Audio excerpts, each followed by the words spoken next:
फुलबाणी विजु कल्याण मंडपठारे कंधमाल जिला आउटसोर्सिंग कर्मचारी महासंघ पक्षर एक सांबादिक सम्मेलन आयोजित हो जाइछि। संघर उपदेष्टा नीलमाधव साहू, मानस रंजन आचार्य, सरोज कुमार नायक और राज्य संघर उपसभापति पूर्णचंद्र मिश्र उपस्थित रही विभिन्न दाबी उपस्थापन करथिले।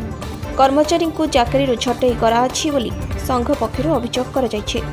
अन्यपटे आउटसोर्सिंग कर्मचारी मानकर 25% दरमा वृद्धि घोषणा अछि, किंतु आज जाए मिलिला नहीं। मुख्यमंत्री ए दिगरे विचार करी आउटसोर्सिंग कर्मचारी को न्याय प्रदान करिबा बोली संघ आशा प्रकाश करिछि। पुणी छटई कर्मचारी को पुनः नियुक्ति सह समान सुविधा समस्त वर्गर कर्मचारी को स्थायी करबा पई निवेदन करछन्ति। सांबादिक सम्मेलन रे आशीष प्रधान, प्रकाश साहू, अजय साहू, कृष्णचंद्र ज्योतिरंजन साहू समेत विभिन्न विभाग सदस्य जोग देते। मो ना हूँ पूर्णचंद्र मिश्र एवं ओडिशा सरकारी आउटसोर्सिंग कर्मचारी महासंघर राज्य उपसभापति।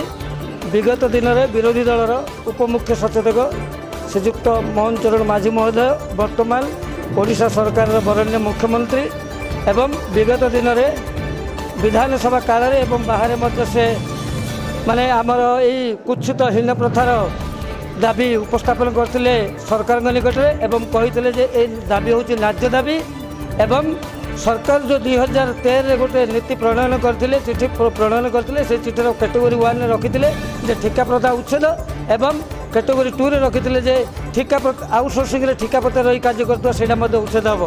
तेणुक 17/10/2022 मसीह ठिका प्रथा को उच्छेद कर सारा ओडिशारू ठिका प्रथा उच्छेद कर स्थायी नियुक्ति दिगला राज्य सरकार देले एवं एमानक प्रति यही कुत्सित आउटसोर्सिंग कर्मचारी के प्रति सरकार अणदेखा कर न्याय मिलू बोलिक से समय मुख्य उपसचेतक दाबी करते कि बर्तमान से ओडिशार बरण्य मुख्यमंत्री।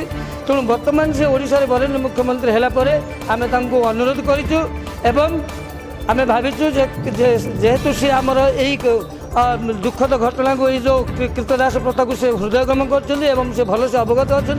तेणुक आगामी दिन में ओडिशार यही कुत्सित प्रथा को विलोप कर जरिया जो हजार हजार जो लक्ष लक्ष जो आउटसोर्सिंग कर्मचारी कार्यरत से स्थायी देवा कथा किंतु सेतिक नक बर्तमान ओडिशा आपण मैंने देखुवे स्वास्थ्य विभाग हो कि जंगल विभाग में छटई प्रक्रिया चली तो सही छटई प्रक्रिया को रोकने आम राज्य सरकार को बार बार 2टा स्मारक पत्र दे सारूँ।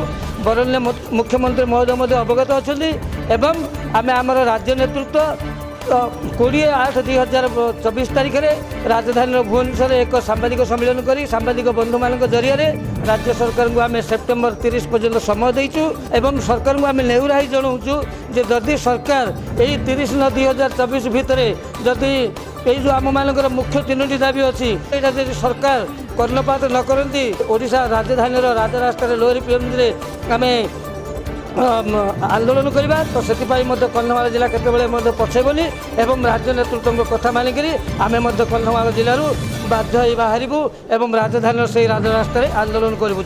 कंधमाल फुलबाणी प्रशांत कुमार पंडा सागर चंद्र रिपोर्ट, रिपब्लिक ओडिशा।